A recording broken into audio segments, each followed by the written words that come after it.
Hey everybody, I don't know about you, but as you've watched out over the world, the war in Russia and Ukraine is not just isolated to Eastern Europe. It's spread all over the world, and you can see it in market instabilities. You can see it here. People who do not think that that war is affecting you, all you got to do is look at gas prices. You look at your food prices. You see the global change that has happened.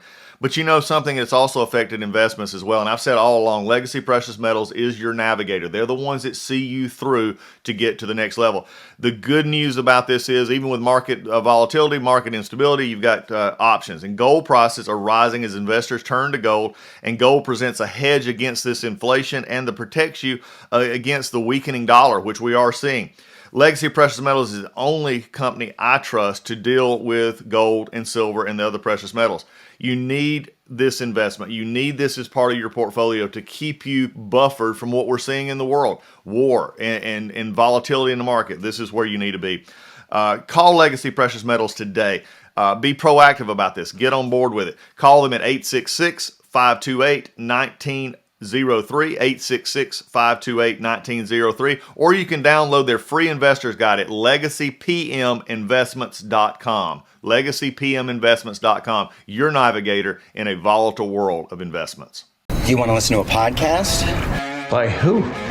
Georgia GOP Congressman Doug Collins. How is it?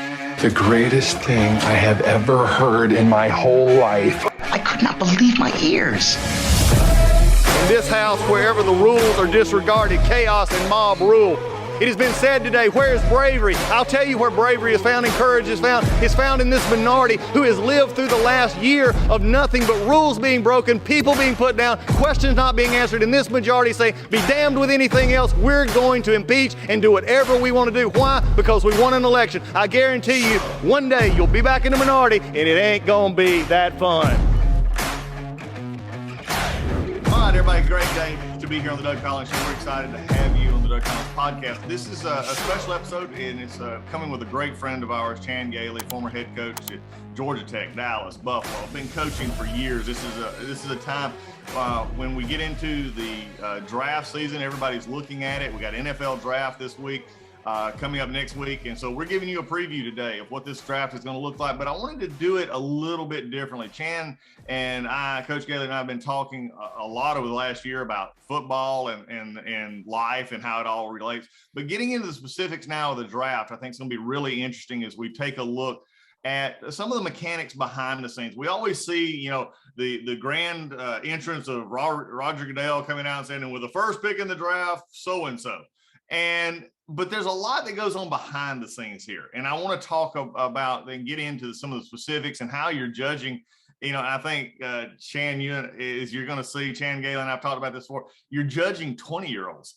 You're thinking about this and saying you're making, millions of dollars decisions based on 20-year-olds. So it's going to be a good time. So, Chan, welcome to the podcast. We're glad to have you. Thank you, Doug. It's always great to be with you, especially this time of year. It's fun time. It is it good. Is. Well, one of the things, though, before we get into it, though, you and I have mentioned an individual, and he passed away recently, a couple months ago. Dear friend of yours, someone that I looked up to because he coached the Falcons and I watched him for his name was Dan Reeves. Dan had a large impact on your coaching career as well. I want to just start a little bit because I think mentors and friends matter in this world. I think we don't talk about it enough. Talk about how Dan Reeves impacted you in football. Well, we talk about him being a mentor, Doug, but probably people don't know we're from the same hometown. So he coached us in Little League. He was the guy that came back from college and went out and coached us summer baseball and stuff like that. I mean, the town of Americus would shut down when the Cowboys would play when I was in high school. So that's the kind of guy Dan was to me growing up. And then he was kind enough to give me my first job in the NFL and at the Denver Broncos. I went in coaching the special teams. I didn't know anything about special teams, but he trusted me. And I learned right then and there that trust is a huge thing in the NFL. You need to have people that you trust on your staff. And I learned so much from him about organization, about how to implement offense, defense, how to change thought processes of teams, how to organize practice, things like that were so foreign to me, not having played in the NFL. It was an unbelievable experience, and he was a great Christian man. So I got to be around a great Christian man who was a great coach and learn from him in my first NFL job. And it was such a blessing. Well, and that is it. And he coached, I mean, just, amazing talent over the years as well. I mean, they're in Denver and then the Falcons later and others. But, the one thing you said is sort of interesting to me is the head coach setting the tone.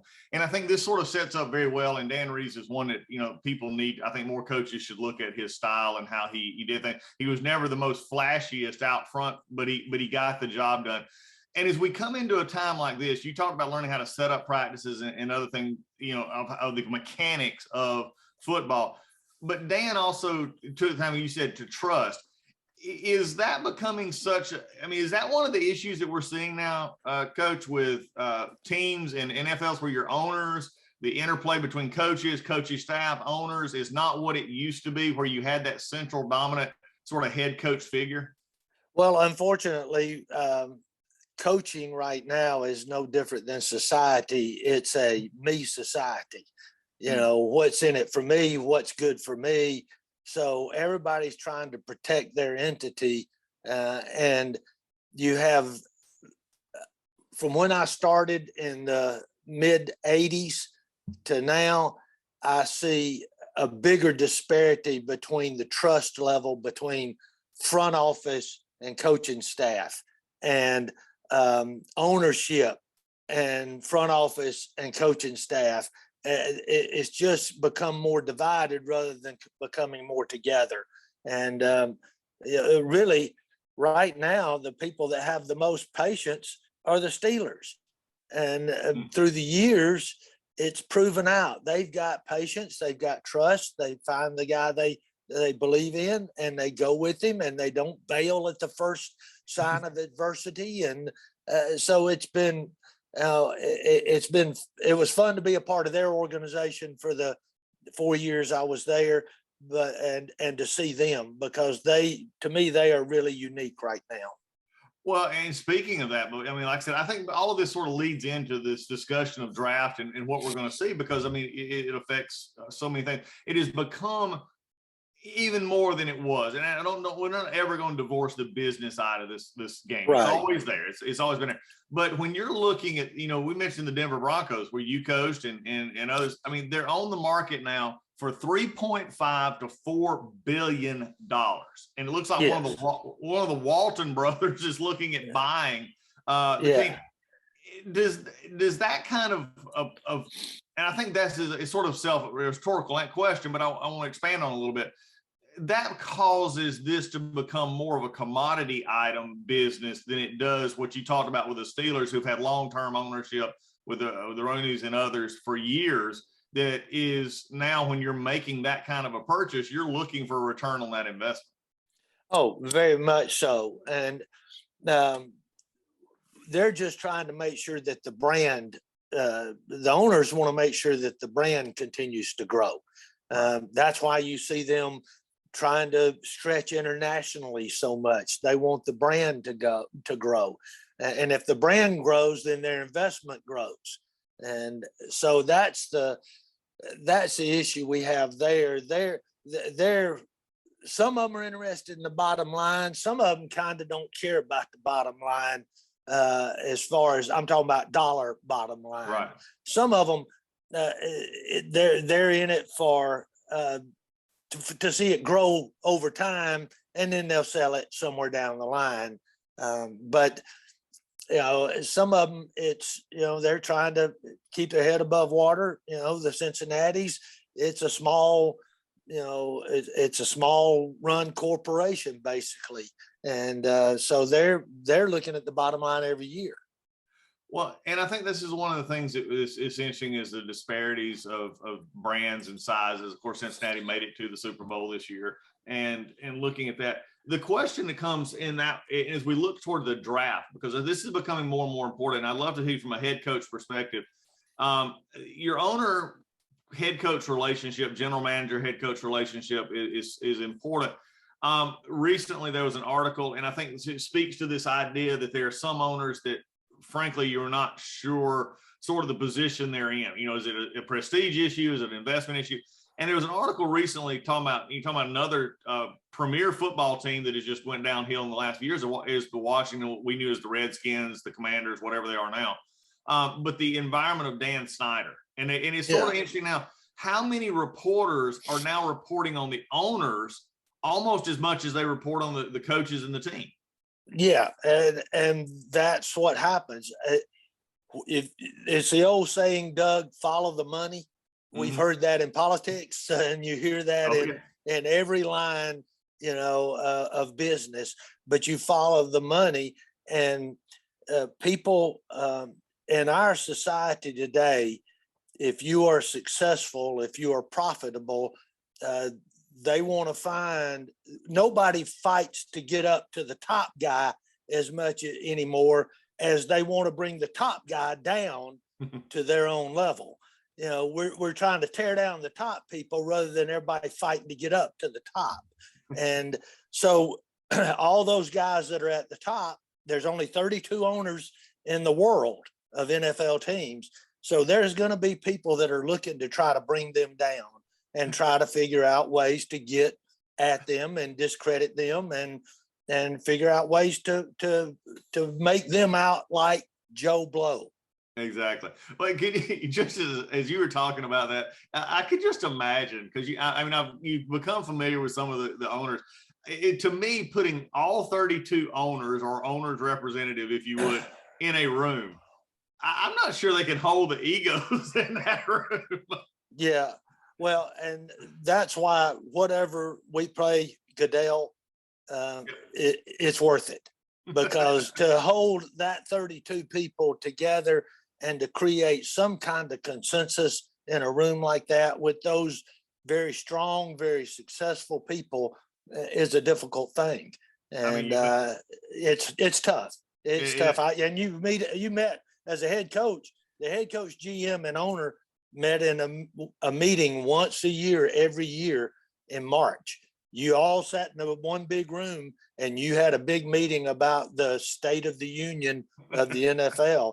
And it was an interesting meeting, to say the least. I bet it was like everything else. You had about 10% of the owners would dominate a 90% of the conversation a lot of times in that one. Very, very much so. But I thought that that most of them listened pretty good, because some of it was about rules, so they would listen to the coaches on the rules. They did their own thing kind of over to the side when it got into marketing and how to run the business and things like that. I'm sure that was a lot more animated meeting during those times. To see a Robert Kraft, to see a Dan Snyder, to see, these just big Arthur Blank. These big name personalities in a room would be pretty funny. But this leads us into really where we're at now, and that is the draft. And this is outside of the Super Bowl and the play, the draft has become its own entity unto itself. It has become the NFL. You talk about Goodell, and I think everybody will, there's different strokes back and forth on how he handles different things. But again, keeping it in the playing field of what he has probably has done about as good a job as any in that fact. We can always, disagree, and I can understand that. But when it comes, he has taken, and even early before him, has taken the draft to another level, and into the sense that it has become its own event. So from a coach's perspective, a head coach's perspective, let's just say you've been at a place like you were at Dallas or at Buffalo, you've been there a couple of years. Your draft day is not a one-day occurrence, is it? It's something that y'all are always working on. Oh, gosh. The amount of work that goes into the draft prior to the draft, because you would start about 2.5 to 3 weeks before the draft. Now all these visits that these players are taking, we didn't have those back when I was head coach at Dallas and places like that. you'd have a couple, but you wouldn't have the top 20 or whatever it is come in, top 10 come in and visit your facility right before the draft, because you wanted today they want a last minute update is what they want. But somewhere between 2 and 3 weeks before the draft, you went into meetings and you went through the offense first or the defense first or special teams, and you went through your top 10 linebackers, 15 linebackers, top 10 to 15 defensive tackles, top 15 to 20 edge rushers, because they're so hard to find. Your top 20, 25 corners, because they're so hard to find. Your top, 10, 15 safeties. That's how you went through it, position by position, ranking them, giving them a grade. And then once you put a grade on them, then you put it on the board and you lined it up. And then about 4 days beforehand, then you start going, okay, what if? Do we think this guy really belongs for our need of our team? We got a 3.1 on this guy and a 3.2 on that guy, but we need the 3.1 position. Do we give him a 3.2 or 3.25, to put him ahead of that other guy? So there's a lot of manipulation that goes on. Now, most owners are not in there for this. They're not in there for that. They're there for when the TV cameras are there on, on draft day. They're not. Now, Jerry was. I was at Dallas with Jerry Jones, and Jerry's the GM. So Jerry was in every one of these meetings, which was interesting in itself. I can imagine. Let's think about this out of your coaching staff. And, we always talk about the coaching staff and being, the players, the offense coordinator, defense coordinator, the special teams, those guys. How much of your staff also, though, in the front office or back office, however you want to put it, was devoted to talent recruitment, looking at, the college kids from the minute they walked on a college campus to the draft day? How many people were in the sort of the back rooms? That's what they focused on. Well, what you have is information gatherers. Those are the scouts. They go out, they get all the background information. They get all the height, weight, speed, interviews with the player. They get interviews with the trainer, interviews with the nutritionist, interviews with the equipment guy. They find a ball boy and talk to him about these guys. Because like you said at the beginning of the show, this is a multi-million-dollar investment you are making.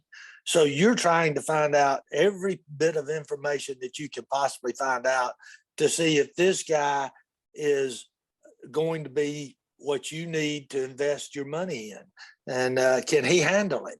Can he handle that? But then you had the coaches and then you had some top scouts that were great evaluators, and they would give it a grade. The coach would give them a grade, and then you'd go in there and the GM and the head coach would sit down, listen to all the information being given, and try to put a grade on that guy. And the challenge really, Doug, during that whole time, if you've got a really strong offensive line coach that he's going to jump on the table and pound the table, this guy's a great guy, we got to have him. You got to make sure you don't listen to the best arguer and listen to the information, because the personalities can play into it. If you have a guy that's not as loud, that's coaching wide receivers, and he's a little more critical of players, he might grade them lower. And you have to learn that. You have to play with that. Exactly. Well, let's do something. And this is for our podcast listeners. I'm going to hit Coach cold here a little bit, but I think he'll catch up pretty quick. Let's talk about it, because you brought it up, and I had written it down here that I wanted to talk about it, but you've made it out perfectly as to how you start this evaluation process and how you look at it. I'm going to use some examples from this year's draft that there's been a lot of questions about it and how you evaluate talent. You got Hutchinson, and we'll talk about edge rushers, D-line, edge rushers. Hutchinson out of Michigan, got a lot of hype because of Michigan's real, how they did. He had a great game against Ohio State. but his statistics solid, but not overwhelming when you compare him to, say, a Will Anderson, who was still a sophomore at Alabama, or freshman, who's not in the draft at this point, who had far better numbers, but didn't even get considered even like in the Heisman race, which his numbers were better. But then in the actual draft you have a Jordan Davis or a Trayvon Walker out of Georgia. Where does it come down to a team when you're looking at a Hutchinson, a Walker, or a Davis, all three, classified as superstars, especially Walker's? His has really risen here in the last little bit. What's the determination? Is it from those information gatherers? Is it then go into a function? Sort of take us behind the scenes if you're a coach right now looking at a D-line. Well, if you look at those guys, the first thing you evaluate is talent and production. So you're looking at their production this year. You're looking at their talent level, where they are right now. And then you always hear this term, what's the upside? Like you look at Aiden Hutchinson and you know exactly what you're going to get. And you're going to get that for X number of years in your mind. And that's really good. He's not going to go way down. He's not probably going to go way up in the type of player that he is. You take Trayvon Walker.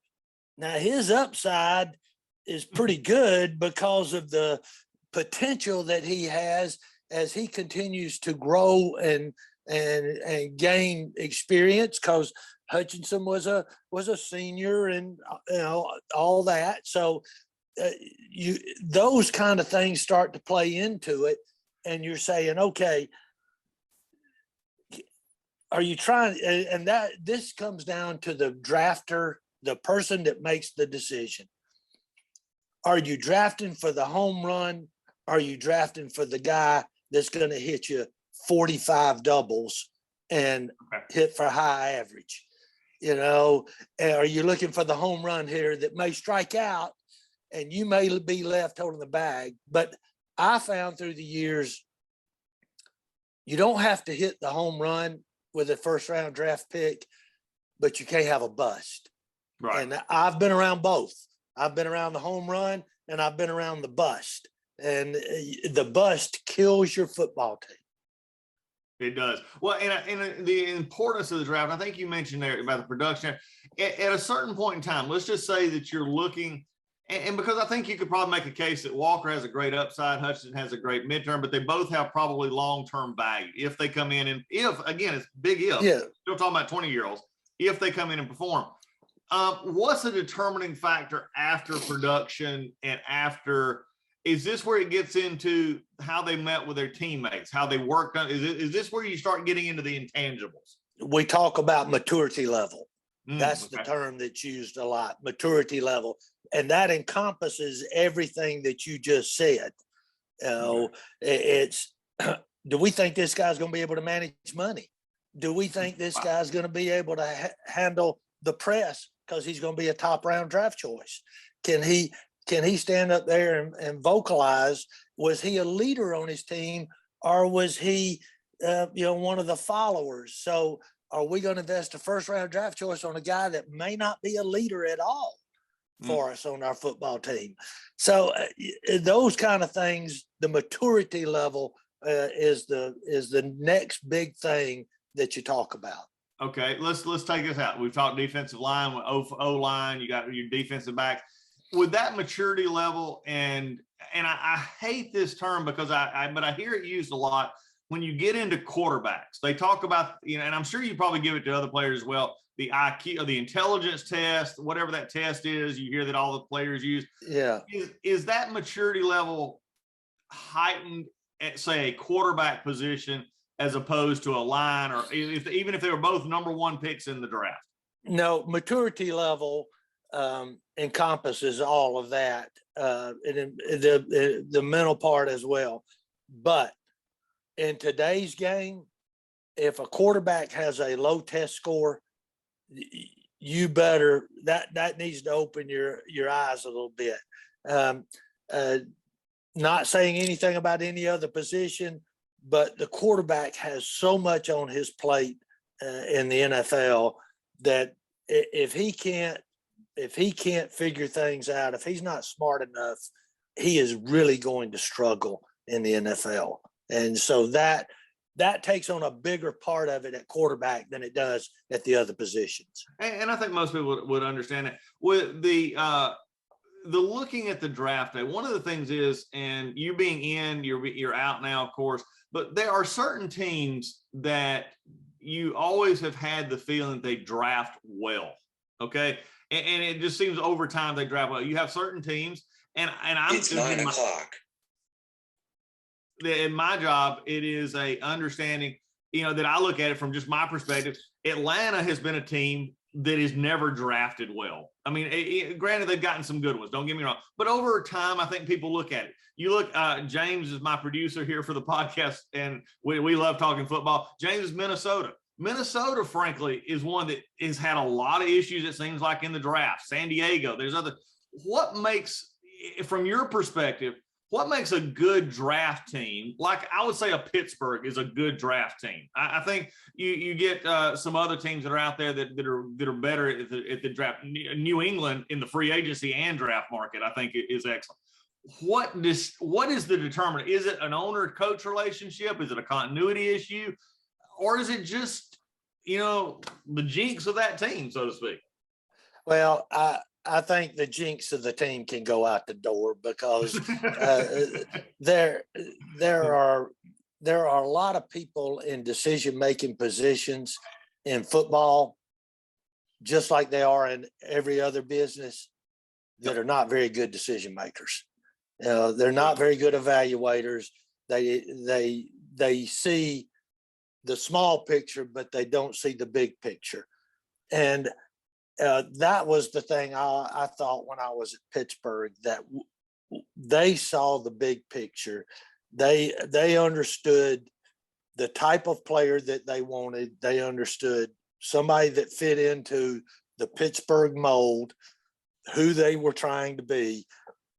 And they drafted those kind of guys. That's all they drafted.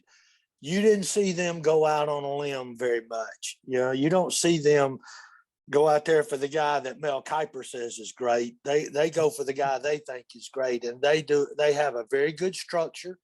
Their scouting staff has been in place for years.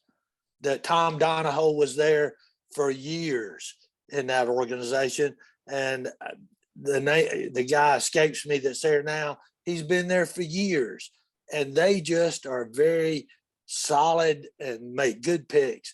The good thing about New England that you brought up, Bill Belichick is making the decisions.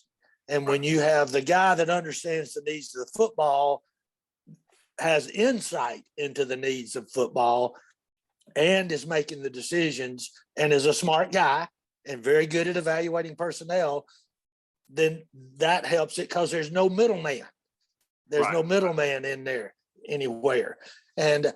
But these other places where you got a GM over here and a coach over here, and they're all trying to protect their, own little thing, the GM drafts them and they don't play well. And they said, well, he was a high draft choice.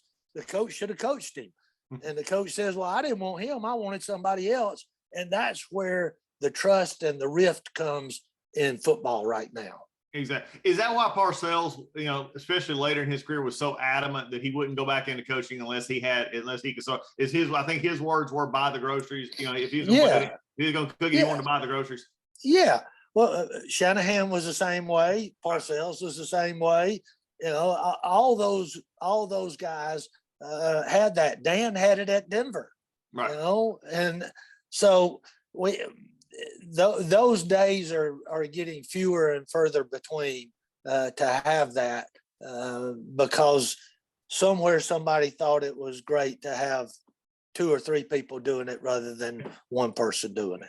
Somebody decided the committee was going to work best. I think, well, one of the things that you look at, and you've got teams, we mentioned some that are struggling, and let's just go through these. Detroit, Cleveland to a point, but there's a lot of issues at Cleveland. We can deal with that. But you got Detroit, you got, teams that are constantly, you're just not in they don't make the playoffs. They have issues, on and off throughout the time. Is it more pressure on the coaches and them to do, as you said, to hit the home run than it is to try and build, because teams and fan bases are just not willing to wait? Yeah. Well, that's where all this money that's involved that they're throwing around now creates wanting instant success. That you throw money to a player, you throw money to coaches. And if you put that much money in somebody, you want instant success. And that very seldom happens in this business. And the number one way to get instant success is to draft Joe Burrow, the quarterback that's going to take you to the next level. And now, granted, you gotta get him some people around him, and you got to coach him right. And you got to give him, ways to be successful. And every quarterback's different, but those kind of guys are the guys that are going to make a coach good. Yeah. To a fan, never played, college or pro football, never did, but watched it, have loved it, played football as a kid, coached, younger level. Yeah. One of the things that always, and I wonder from your perspective, is it just me, or how many what you would perceive as good quarterbacks come out of college, they're hyped up, they go top 5 in the draft, if you would, and go to a bottom 5 team in which they have no line, they struggle. I almost want to say it would almost be malpractice to draft a Trevor Lawrence without the other 4 picks in your draft being offensive linemen, Yeah, right. But if you have a chance to get Trevor Lawrence, you can't pass it up. Right. That you should be thrown out of your job if you don't take Trevor Lawrence. If you don't take Joe Burrow, and really there's about 1, at the most 2 every year that come out that you say, okay, this is a guy, this is one right here. And he's gonna make a difference in the football team. Eventually he will make a difference. Okay. And we would all agree over the last couple of years, Trevor Lawrence, definitely, one of those quarterbacks. I mean, you've seen several come out. I think he is probably, again, given the right, if they can get it straight in Jacksonville, here you are, the second year in a row, number 1 draft choice. I mean, we'll see how that works. Is this also a year, and I would love to hear your comment on this. A lot has been made that this is not the year of the quarterback in this draft. And do you think, just from your looking, because you've coached this position, with Pickett, with some of the others out there, there's a lot of folks, including myself, that say there's not a first-round quarterback in this group. Is that true, or do you think we're missing something?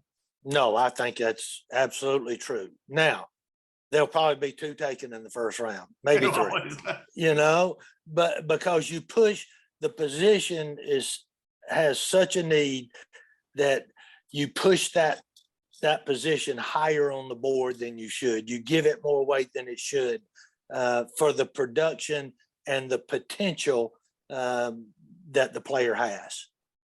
Well, and I think that's going to be interesting to see as you go along with these teams. This brings us, before we get into, and that's my sort of first question on the actual draft this year, but before we get there, free agency.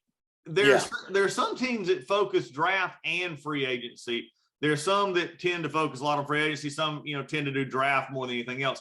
How is free agency affected, or does it affect your draft day scenarios?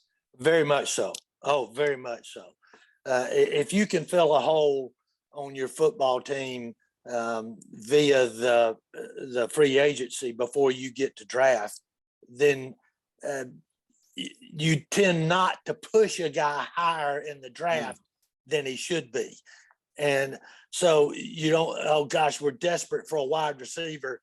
Then you push somebody up a little bit higher than you should. But if you got one in free agency, now you don't have to make that push up to push that guy up the board.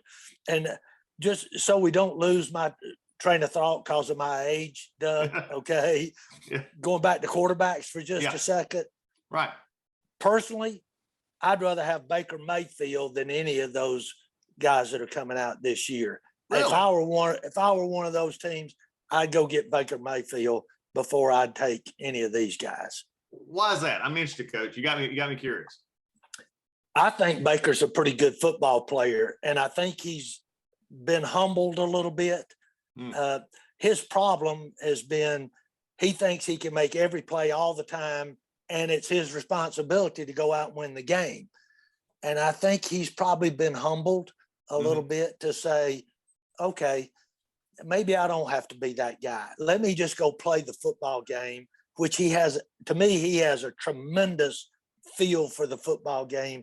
He has a tremendous energy for the game. I think he's smart. But that's personal opinion, and that's, right. That and $1 get you a cup of coffee now. So that's where I sit on the quarterbacks in the draft today. Well, I can see that. Look, I mean, you're a lot closer than us, and you've actually done it. Where do you think Baker's going to end up? I don't know. If I was Carolina, I'd be trying to get there. I know that. I would be trying to get there if I could.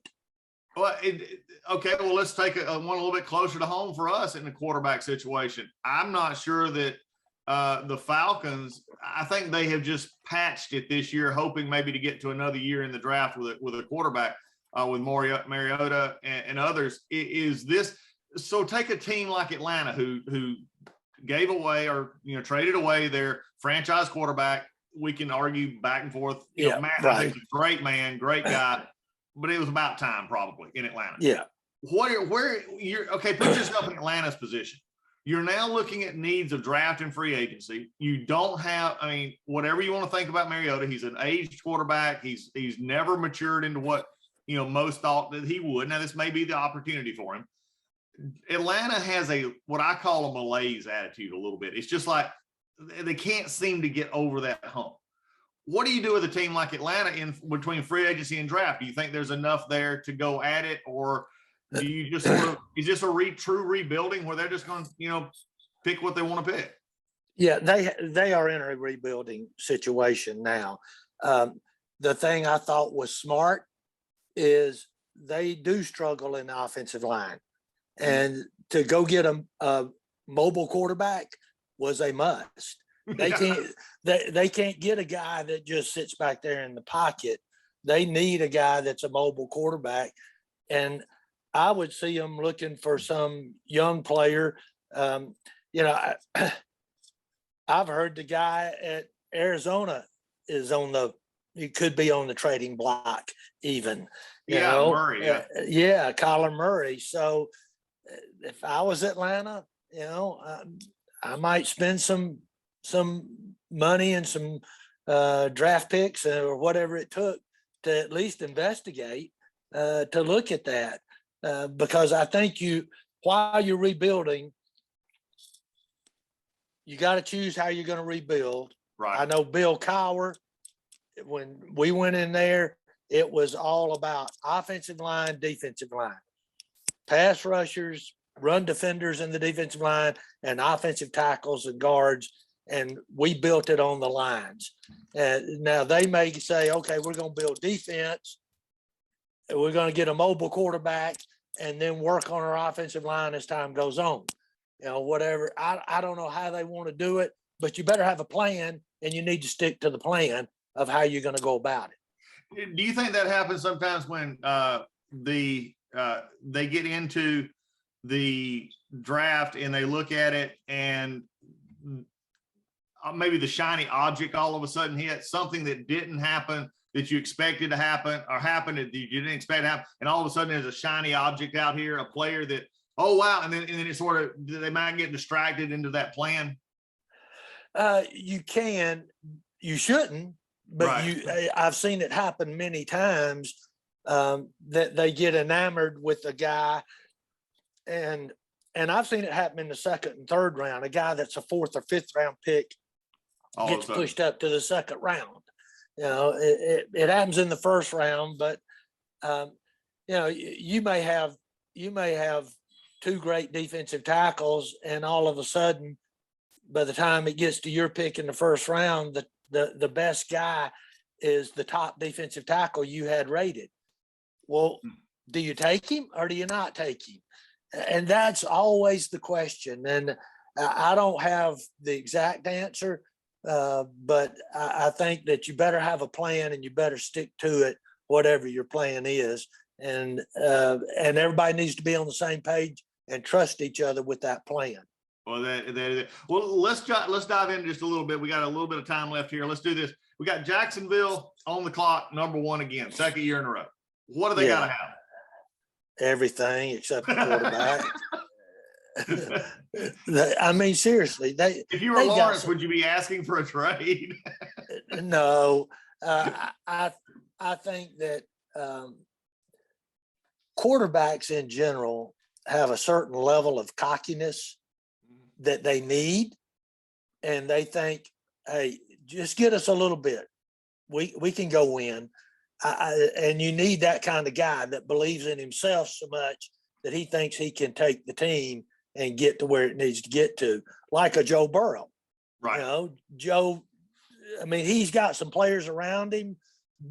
Just happened this past year that they got it all together, but it can happen in a short period of time that you can put together some people via free agency and drafting and get what you need to make the next step. But I think everybody would be shocked if they didn't take, Aiden Hutchinson, and I could see him taking Evan Neal from Alabama as offensive tackle to help, right, because they do have Trevor Lawrence and they want to protect him.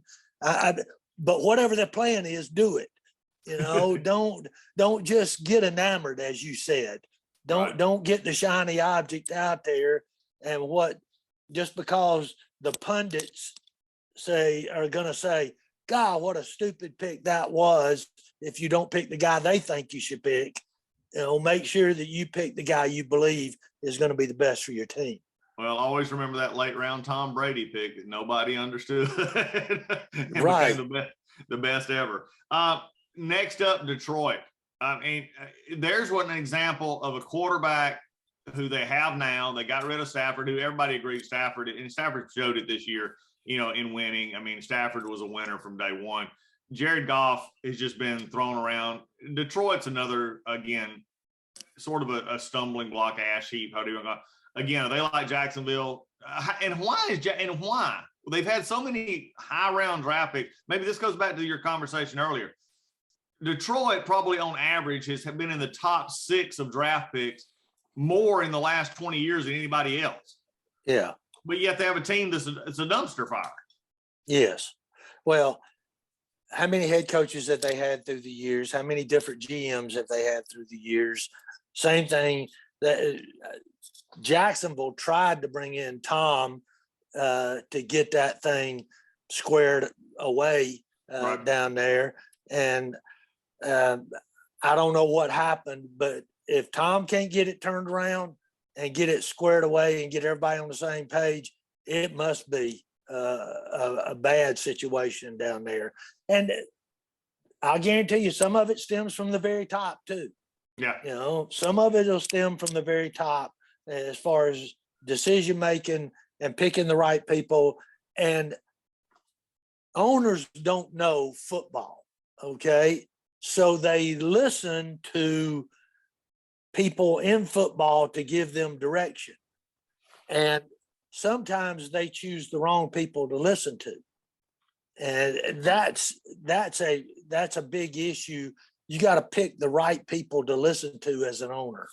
It's going to be interesting to see how Jacksonville and Detroit, two teams that are right now perennial, format. Bottom feeders. Yeah. Bottom, and one has a new management, new ownership who is, some have said a little too out there, but very involved. It gets involved in everything, kind of thing, but not just football, like you said. But then isn't it true that the Detroit ownership is still old school? Yeah. The Fords. Yeah. Yeah. It's old school. Which do you think has the better chance? This is a curious question here. an infusion of new ownership in Jacksonville, who may be a little scattered, but willing to spend some money, willing to take chances, if you would, if they get the right coach. I think Urban Meyer was a big problem there. But then you go to Detroit, the older line. It seems to me that Jacksonville has the better opportunity to become a better team than Detroit does. Because they got a quarterback. They got a quarterback. Also, they have the and they have the structure inherently of the possibility of at least putting something together. Detroit's not showing any angle. They do, and I really believe Dan Campbell at Detroit is a very good football coach. Yeah. And I think he is. He does it the right way, and if they'll have some patience and do a good job in the draft and do a good job in free agency, which is a big if for them, because traditionally, as you have stated, they have not done a good job. But if they'll stay the course, I think they will get better. But I'm not a big Jared Goff guy, so I don't. There's a ceiling for them. Right now, the ceiling is much higher for Jacksonville. I can see that. Well, and again, because you were still coaching at Miami and others in this offense, so you saw some of these quarterbacks coming out in draft. I mean, you've actually looked at some of these as they were coming in. Right. Going at. Let's hit one. I want to hit one last and then sort of wrap this up, because I think it applies in the sense of what is going on in the world. You mentioned Baker Mayfield, which I thought was very interesting in looking at. Cleveland went out, and you talk about a cutthroat world. I mean, here's Baker, the face of the franchise. Nobody wanted to talk about, Cleveland was always just all they said is Baker, Baker, Baker. And all of a sudden, they go take Deshaun Watson out of free agency, pay him a lot of money. Now, I've known Deshaun, in full disclosure here, I've known Deshaun since he was 6 years old. He played football with my son in flag football. He's always been the best athlete on the field. And, even in light of what's going on, he's always, at least when I knew him, and at Clemson and others, a very good person. Okay. He's got some issues he has to deal with. That's for the courts to decide and for him to have to get through it. But it's took him out of the game for a year. He was having trouble even before the issues coming up, seemingly not wanting to be in, Houston, this whole kind of thing. So now Cleveland has Deshaun. Houston is sitting at number 3 in the draft. They've also been one of those perennial never could get it together, very similar to Jacksonville in a way. How does things like the Deshaun Watson move, the others, affect a team like Houston, who also lost Watt, who lost, they lost, their wide receiver, going into a draft like this, sitting at number 3? What's the mentality of a team like that? Well, first of all, you got to get your players to feel some sort of solid foundation. I mean, they hired David Culley and fired him after 1 year. Right. What does that say? That says, hey, let me get out of here. They don't care what's going on here. They're all in it for the buck, or they're in it for the PR, but they're not trying to build a solid foundation and find something to build on year after year after year after year. If I'm a player, I'm saying, I don't see a championship in the offing year. So either I get big money or I'm leaving. And so Houston is, to me, on this, of the 3 we just mentioned, Detroit, Jacksonville, and Houston's on the shakiest ground of, to me, as an organization, of all 3 of them, because they don't have anything to build on. They got nothing to build on, and I think Dan at Detroit, something to build on, the quarterback at Jacksonville, something to build on. Houston has nothing right now. Interesting. Now, I'm going to ask about a team that, we've joked about that is one of my favorites, because I grew up with the Falcons, of course. I'm a Falcon fan, but I'm also a Raiders fan. And I know it's Denver. Raiders is not – we've talked about the Raiders. Yeah. But Mark Davis, the Al's son, who's continued with the Raiders, they're now in Las Vegas. You're seeing a little bit of a resurgence. They've made some moves. I think they've stuck with Carr, which a lot of people didn't think they were going to do. I'm looking for a little bit more actual pop out of what they may do through the draft and through free agency. Do you think Davis has a little bit more, I don't say oomph about it right now, since they are settled again? They're in Vegas. They've got that vibe trying to be, out there. Or is this still going to be a struggle for the Las Vegas Raiders? I think they're a better team than people give them credit for. We played them when I was at Miami 2 years ago, and they were a good football team. They've got some holes to fill, which I think in general, they do a pretty decent job draft-wise. I really do. So, yes, I think they are on more solid footing and headed in the right direction more than some other teams in the league right now. Miami. Of course, you were there last. That's where you were there last. You and I've talked about this before. The quarterback situation, I think, still is very much of a tentative situation. They went downhill last year. What does Miami need to do? Boy, I'm probably too close to that situation to talk about it. I understand. But I really think that they've done their very best to try to give Tua a chance to be successful. I mean, with the Tyreek Hill, getting him in there. Right. They got Waddell from Alabama the year before. He had over 100 catches last year. So I think they've given him some weapons. The tight ends are there. The question, and the defensive coordinator and the defensive staff, they've got a good defensive football team. Can they find a way to run the football? Can they stay out of third and long? Because that's where Tua is not at his best. If it's 3rd and 6 or more, now that's where his struggles have come in the first 2 years. So it'll be, if they can't run the football, they're going to be in for the same type of season, 8-8. Oh, it's not 16 games anymore. An 8-9, a 9-8 type season. I can't believe I forgot this. What do you think about Wilson going to Denver? Who went there? Russell Wilson. Oh gosh, yeah, Russell went there from Seattle. That's right. I think it's great for Denver Broncos. Okay. I think it was smart for them to make that trade. Where are you going to find Russell Wilson anywhere in the draft or anywhere else out there? You can't find him. And, the Seattle was saying to themselves, we got to rebuild and let's get something for him while we can. And they did. And I think it's I think it was smart for Seattle. I think it was smart for Denver. As we close up here, if you look at this draft, we look at it, say 6 months from now, or even a year from now, will you look back on this draft and say this was an offensive draft, this was a defensive draft, or this was what we'll call a maintenance draft? That there was a lot of good kids, a lot of good players, but nothing, because like sometimes you have the year of the quarterback, top 5 quarterbacks. What do you think about this draft? I think it's really good in the lines. I think offensive line, defensive line is really good.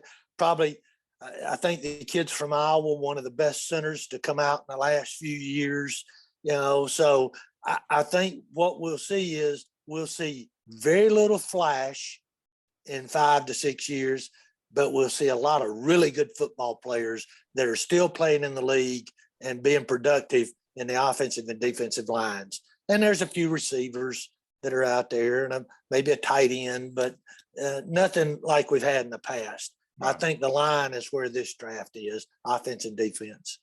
For the ones who love the old style football, who love to know that it's defense and lines that win and go those games, it's going to be a good year.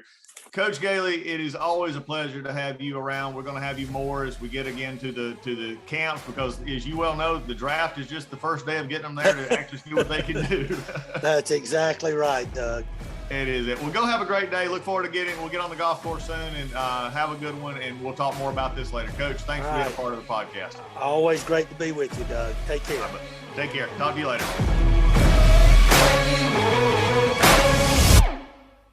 In November of 2020, the Democrats were up to no good. You know, they were trying to win an election, but they were doing it the wrong way. They were planning to pull off the greatest scheme in election fraud that had never been seen before.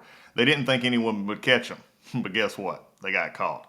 Find out what they did and how they did it in the new documentary film called 2,000 Mules, directed and narrated by renowned filmmaker Dinesh D'Souza and executive produced by Salem Media Group with research from TrueTheVote.org.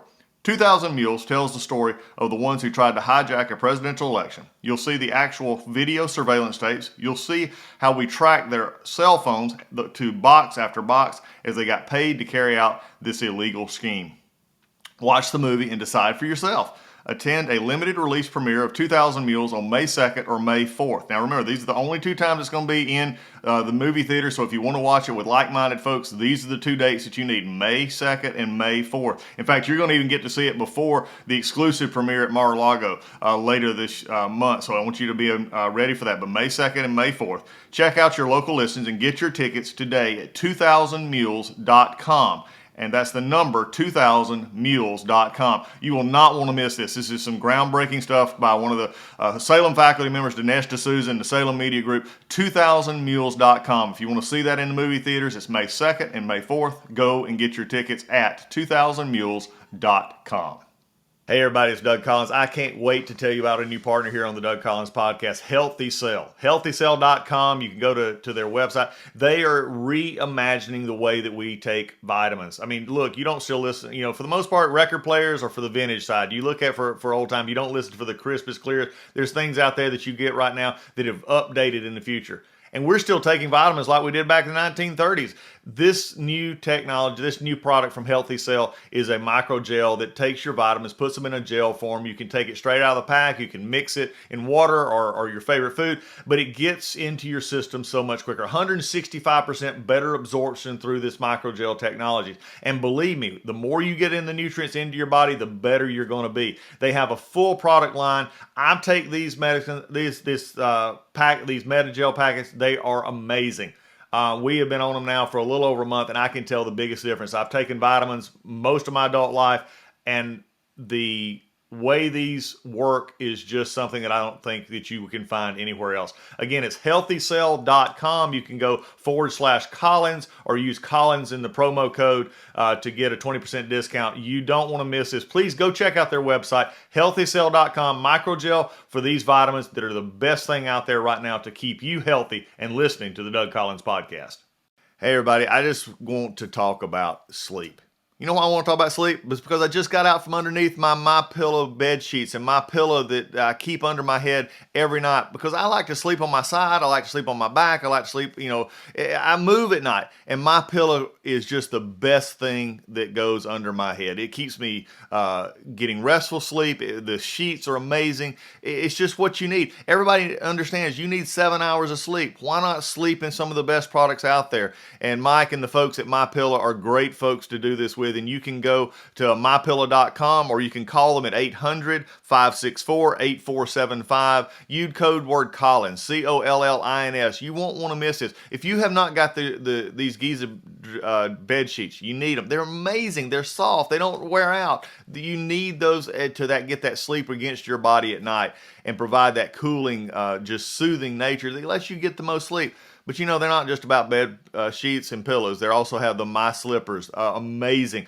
I've talked to you about it before. I don't wear slippers, but I do wear My Slippers. They're amazingly comfortable. You can wear them outside. You can wear them inside. Great products. You've got towels. You've got all kinds of stuff. Go to mypillow.com. It's spring cleaning time. It's springtime to get out there and try and buy new things. Replace some of your old stuff. You'll want to replace your towels. Get some other products for your bedroom. All at mypillow.com. mypillow.com, or call 800-564-8475. Use the promo code Collins, Collins, when you check out. I guarantee you will be satisfied.